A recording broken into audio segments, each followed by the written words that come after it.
Hey guys, it's been a minute. Got a fresh haircut since we last saw each other.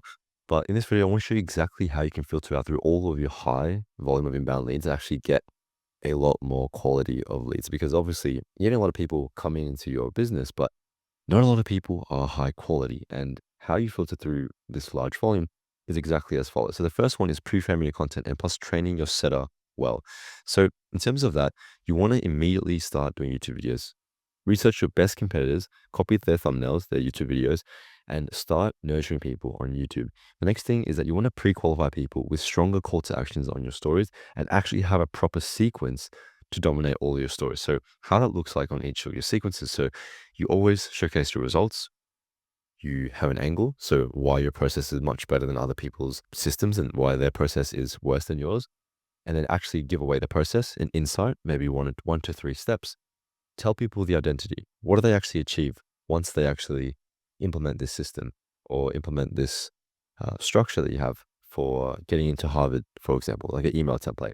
And then your response, have a call to action, have a strong call to action, and disqualify people who it isn't for, and qualify people who the opt-in is for. And the next one is a low ticket opt-in strategy. So make sure that it's easier for people to opt in for your low ticket because people only buy higher ticket options from you once they bought a low ticket from you. That's generally the case when it comes to having a large volume of people to then upsell into a high ticket offer. Okay, I hope that's made sense so far. The next thing is have a mini VSub of Calendly. Every time you get a lead entering your funnel, yes, it's cool to send a resource, but it's even stronger when you can send them content assets in the form of either Loom videos or in the form of YouTube videos, which speak about a particular problem that they're struggling with. And then they eventually get nurtured. They see your credibility and see you as an authority. So then they'll opt in either on your low ticket or are immediately sold and opt in on your high ticket straight away. And the biggest thing that you can do for yourself is track. I don't know what your SOPs look like. I don't know how well you track, but me, I track everything and I like to move with speed.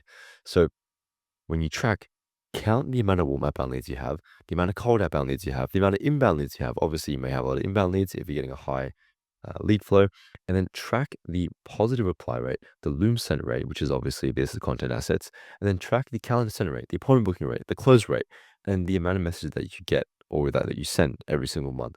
It's that simple. And make sure that everything that is there is also automated as well for every single month and track the conversions at each stage. Obviously, this is a bit compressed in this format, but I don't know. If your tracking sheet looks good, then it looks good. The next thing is having stronger Calendly questions. When someone has already gone through your funnel, like this is the case when you have a lot of volume of leads, there's going to be a lot of people who are going to book a call, but not a lot of them will actually be a good use of your time. So don't even get them to the point of booking a call.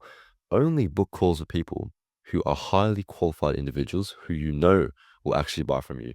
And even in the Calendly questions, qualify them even more for their current situation. Obviously, if it's your niche, their desired outcome, their desired goal, and then what they're currently struggling with. And then also have financial qualifiers in the question as well. So you know what their sort of budgeting is in combination with their parents as well. And the final thing is creating a waiting list with Google Forms so you can increase the perceived level of selectivity that you guys have and track that as well. Make sure that you have a sales tracker that is able to not only keep track of this waiting list, but also keep track of the people who actually come into these sales calls so you know what the main objections are. So you can make content assets to then handle those objections. So when people hop on a call with you, all they have to do is just open their wallet and pay because they already know who you are, what you do, and that you have the solution for their pain.